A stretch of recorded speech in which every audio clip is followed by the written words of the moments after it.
Hi guys, this video is very different. All of us software engineers are sadly bound by one common feeling, that is the feeling of hating our managers.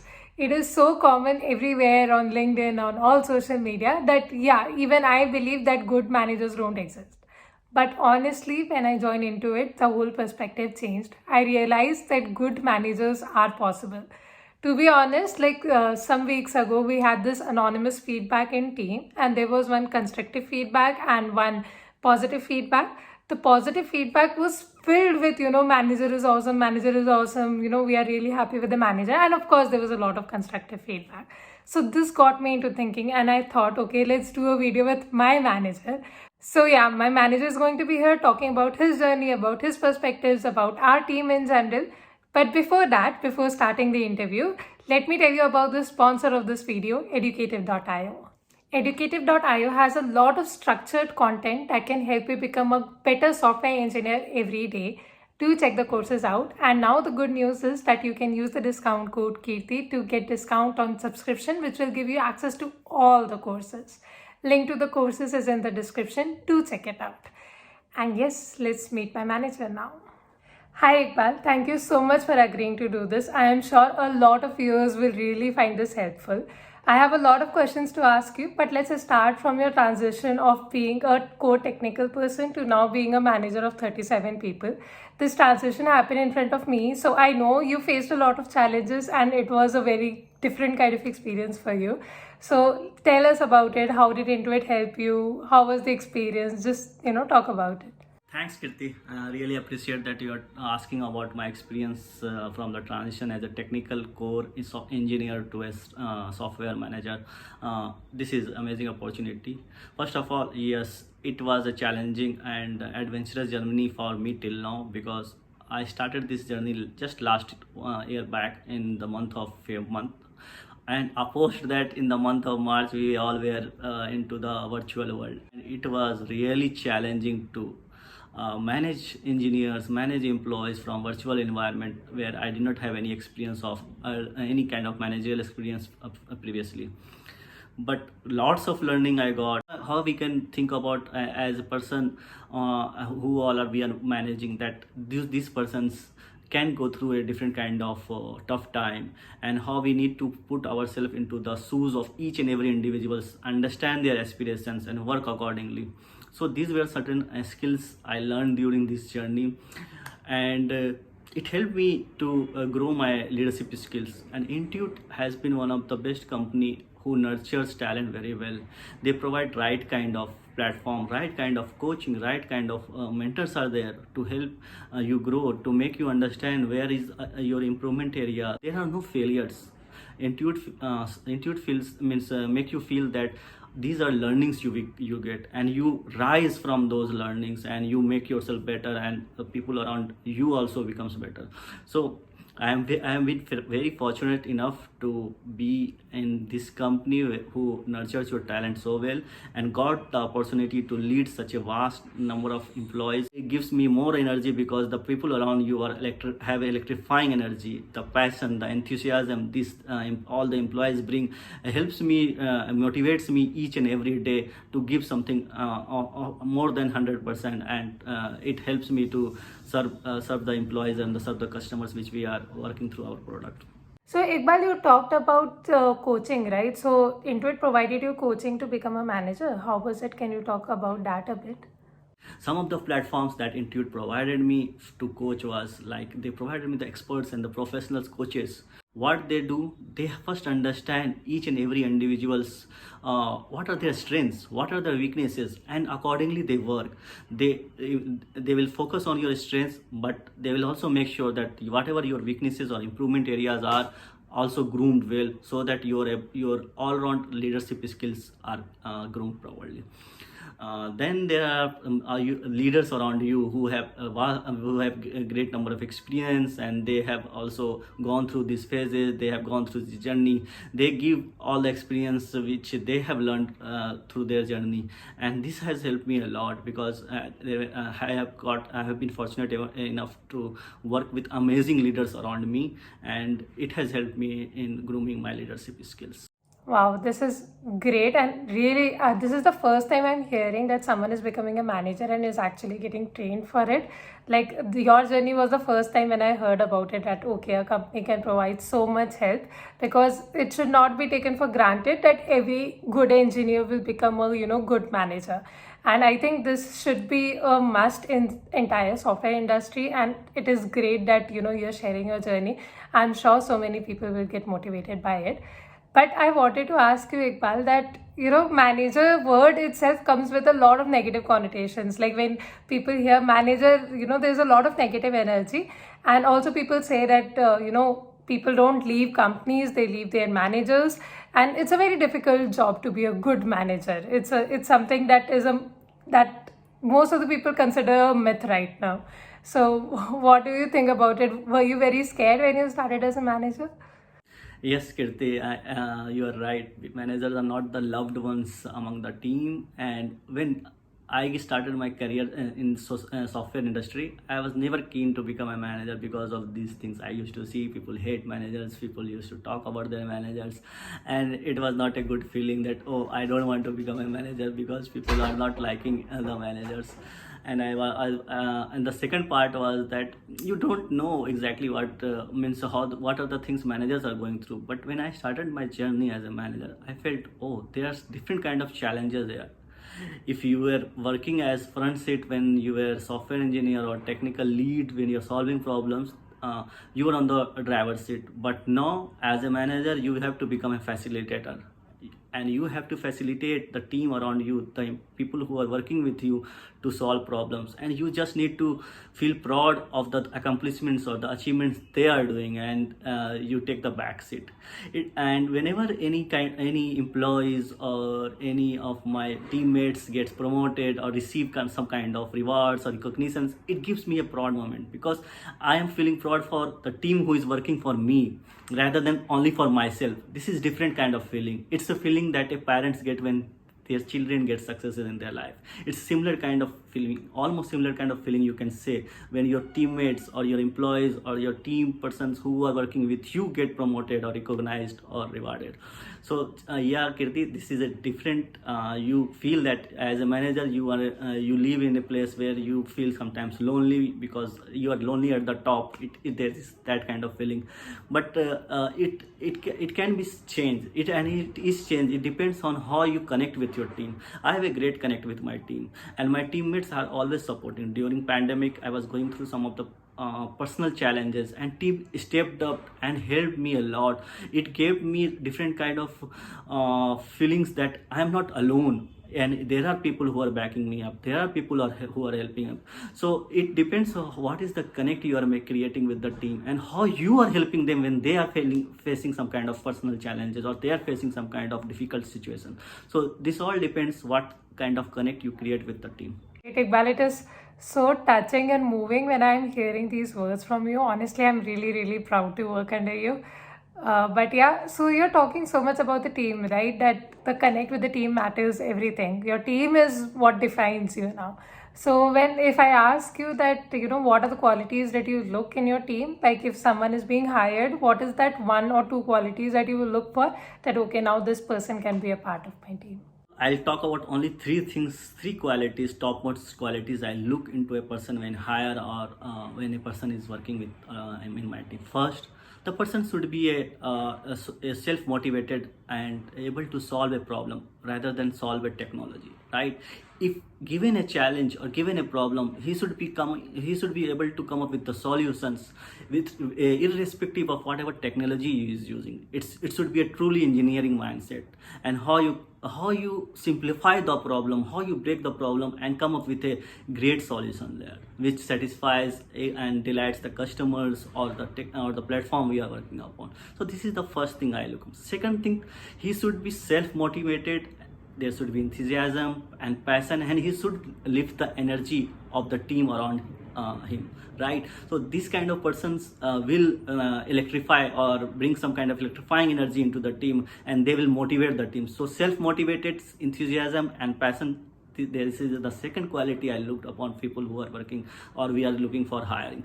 And third thing is team player. This is a very important quality which we look for any individual we are hiring, because if you are a team player, you will make sure that you are taking the team along. You are not you are always there to help the people who are blocked or who are not able to certain times they are facing some kind of challenges. But if there is a person who is a team player, he will lift the team. He will make sure that each and every individual's problem his own problem, and rather than thinking that why should I solve the problem for others, he should be thinking that if I solve for others, it's a team thing, it's a team win. So those kind of qualities I look upon, Kirti. Especially the team quality is a very good point, because nowadays what's happening is that it's a huge struggle, and it's a huge competition to get inside any company. So people consider everything as a competition nowadays. So till the time you are able to reach your team, you're able to reach your company, the whole mindset sort of changes. And being a team player, I think, is very important, as you said. Right.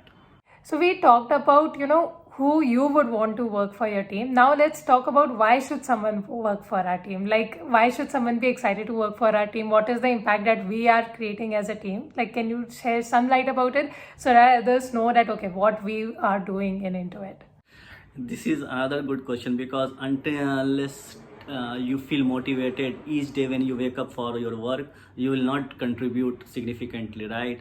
And this is very important, what the team does, why the team is doing, why part is very important. So for us, anyone who wants to work, first of all I want to talk about what we look upon is the challenge. The harder the challenge, the more excited and driven we are. Okay, and that's the thing we bring into our team, that each day we face a new kind of challenge, or we will bring new kind of challenge to solve for our customers. The second aspect is, what is the impact we are creating by solving this problem?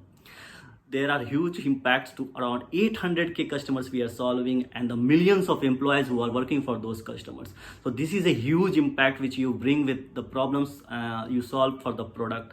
And when you know that you are touching the lives of these many people, you will feel proud about the accomplishment or the things you do. And this is what motivates me each day, and each hour or each minute of my work is dedicated to all this kind of how we are able to touch the lives of people, and by making the things easier, simplifier for them. The current pandemic has become another challenge for us, right? There are small businesses which has suffered due to this pandemic, and during this pandemic we stepped up. We tied up with the government programs, like one of them in the US was Paycheck Protection Program, which helped around 15,000 customers to get loans through these government programs. And not only 15,000 customers, the employees, those who were working with them, were able to get pay because of the loans that were sanctioned through the government programs. So when we know that what we are doing and why we are doing this, and what are the impacts we are creating, then it motivates you, right? And this is what the second aspect is, that we stimulate individual learning. How? Because each day when you are solving problem, you learn new things. There are the ways to problem, like the new you want to onboard to new technologies wherein you can solve the problem in a better way, or the problems which are there may be solved in different aspects, or you need to learn the customer behavior. So different kinds of learnings we get, and we stimulate these learnings into the product or the challenges we solve. So the learnings are there each day. So I learn each day, I grow each day. So this is very important when you are doing something, and when you are working for a team. You look for this, you look for challenges, you look for what are the impacts you are creating, and you look that is there anything for me, my personal growth, my career growth, or my daily learnings. So you get all those things when you work with our team. Wow, Iqbal, thank you so much for sharing such, great insights. And yeah, it is definitely very proud moments when go through the dashboards and we see that how many customers are helped because of this. I was part of the development of that paycheck program that you were just talking about, and it was satisfying to just another level. That is for sure. Now that we have talked about the good parts of being a manager, Iqbal, now tell me the challenging parts of it. Like, for example, the one-on-one conversations that you have with your employees, with your reportees. So I'm sure there must be a lot of difficult conversations that you have had. What is the most difficult part of it? Like, what is most challenging that you see when it comes to one-on-one conversations? Yeah, Kirti, this is a very good question because as a manager, you are used to having difficult conversations, and you know that during focal discussions or during the monthly check-ins, you have those difficult conversations when you give the feedbacks to your employees who are working with you that what are the areas they need to improve.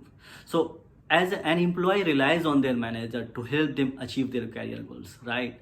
Because the manager is the a person who is working closely with them, and the employees trust their manager that they will help them or mentor them in their career growth. So what we do in my conversation, I try to simplify things. I make sure that I and my employee understand what exactly should be talked about, right? So generally, for their career development, I go through what are the questions generally I ask is what do you see as the next step in your career. So this gives me a clear vision that what are the things my employee are looking for in their career growth, and it helps me have some program or give them some opportunities how they can nurture their skills on those lines. Suppose somebody wants to grow as a technical manager, somebody wants to grow as a technical leader, somebody wants to improve his full stack, become a full stack engineer. So how we can give them those opportunities. These are some of the important areas I discuss for the career development part. Second thing, if the employees are during focal reviews or during the reviews in monthly checking, I feel that the person needs some kind of improvement, we have to give the feedback, and the feedback should be like we follow some kind of framework. Works are important to convey the message properly to the employee so that they feel exactly what are the areas they need to improve and why somebody is saying. It may be that these areas are not exactly what the employees feel that they need to improve, because it may be one kind of situation where those behavior were shown, but at least the employee will know that at what instant he showed that behavior and how he can improve. So these are the way we try to talk with the employees and give them feedbacks or some of kind of framework we use in one-on-ones. Okay, so Iqbal, this is from your side, right? Do you have any tips for those who have difficult conversations with their managers? Like you are facilitating so much. I'm sure not all managers do this. So I do get a lot of queries about, how to have the difficult conversations with our managers. So do you have any tips for the reportees that how to be open with your managers and, how to take the conversation, the one-on-one conversation? Right, Kirti. It's very important to use your one-on-ones very properly or impacting for the reportees with your manager. If you are if you're having a kind of one-on-one conversation, it's very important, and you should structure it. First of all, try to have a personal connect. Personal connect means you should be comfortable enough to talk or be open to talk with your managers, and the feedback which should come is 360 degree. Even you can give your feedback to your manager. Oh, at this situation you did not demonstrated the right behavior which as a manager, and it did cause little bit of panic in the team, so that the manager also improves. So it's very important you have some kind of good connect, personal connect, and you're open to give feedback to your manager himself, so that your manager can also improve. He is also a person, he is also learning each day. Second thing, make a structure, like what is the most important thing you need to discuss today.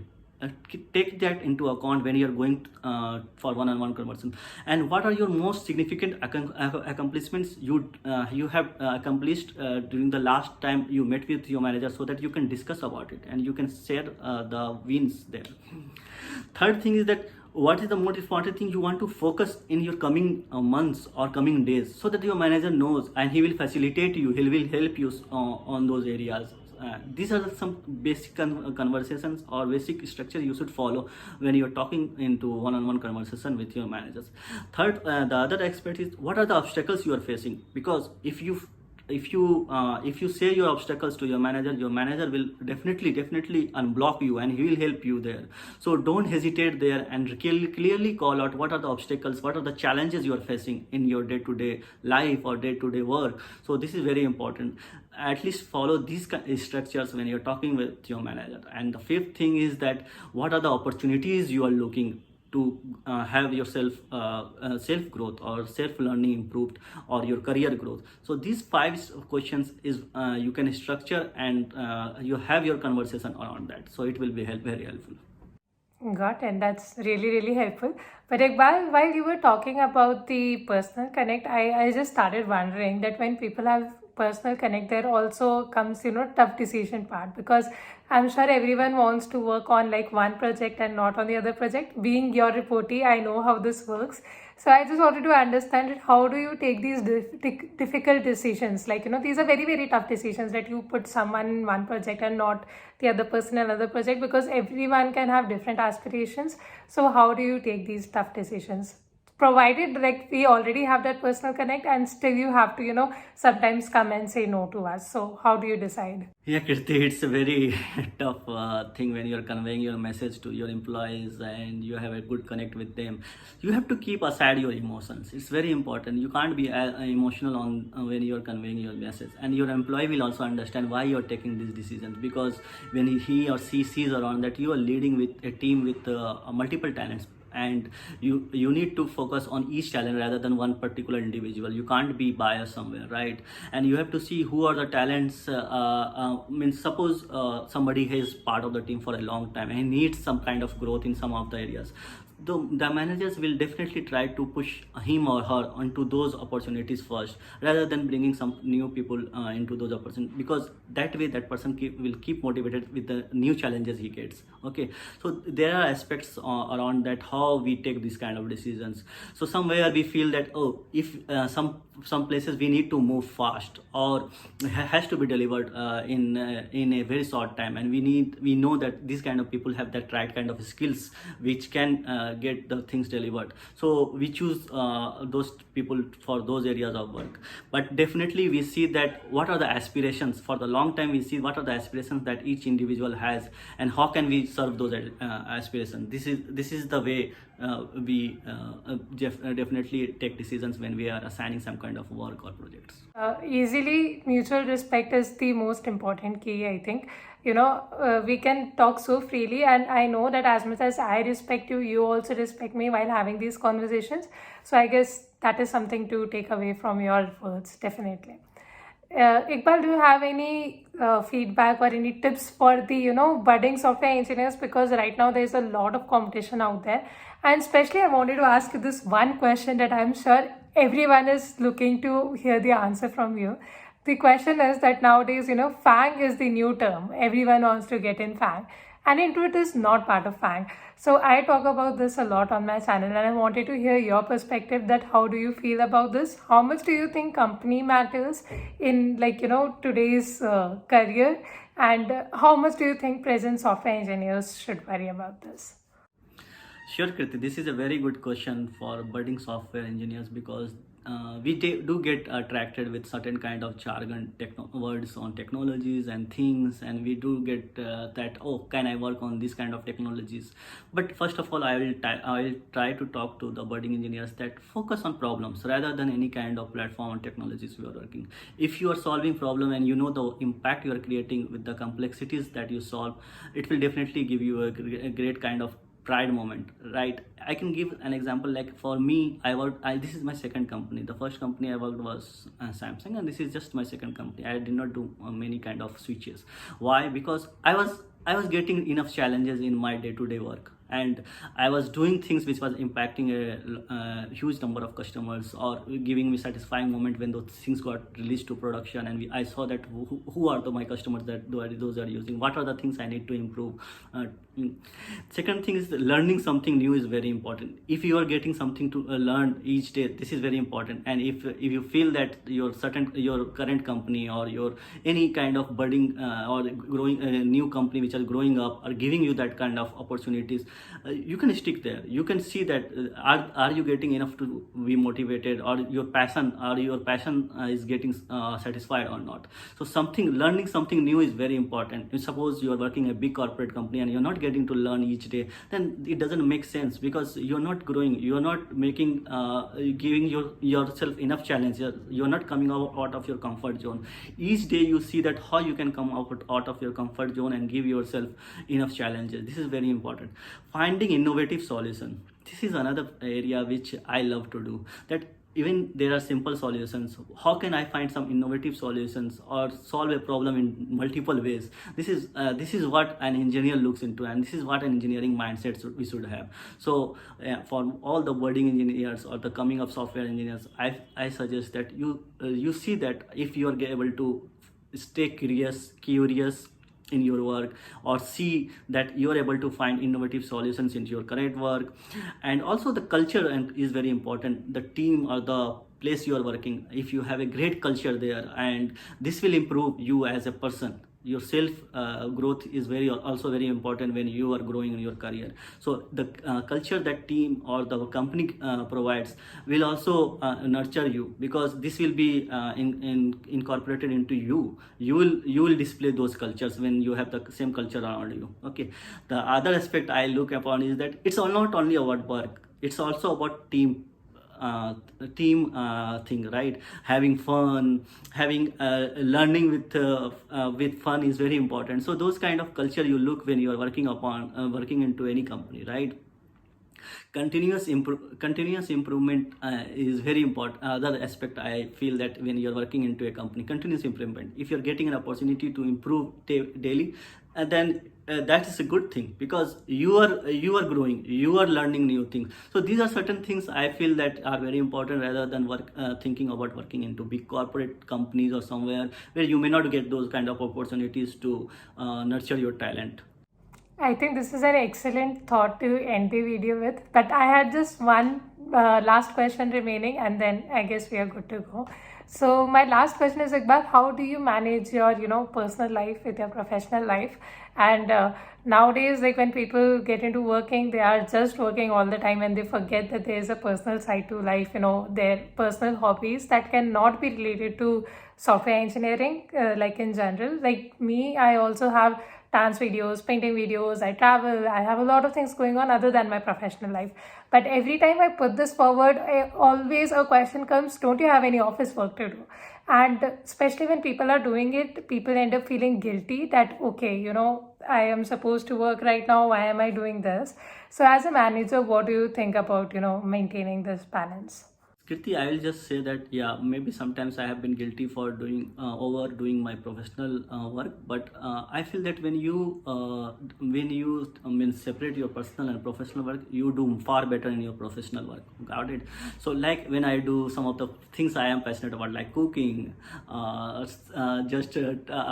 singing on my own, but I don't want to share my singing skills because it's very bad. But these are certain things I like to do. So cooking is one of the areas I like, and when during the recharge days or during the holidays which I try to cook as many things I learn from different kind of forums on different kind of recipes, and I just cook and share with my friends that how what are the things I have cooked. I tease them with my cooking skills also. So I will say that it's very important you focus on your personal life, because when you are happy in your personal life, you will display that in your professional life. When you are recharged, mentally calm and in peace, you will display more kind of passion and energy into your professional work. So take a break, always focus on personal life. And with that, I would just like to add for our audience, I think this is a very different kind of thing that happens in our team. So in our team WhatsApp group, you have actually shared, pictures of the things that you cook. I have also shared the paintings that I have made, and it's a casual thing for us that we share what we do in our personal lives also.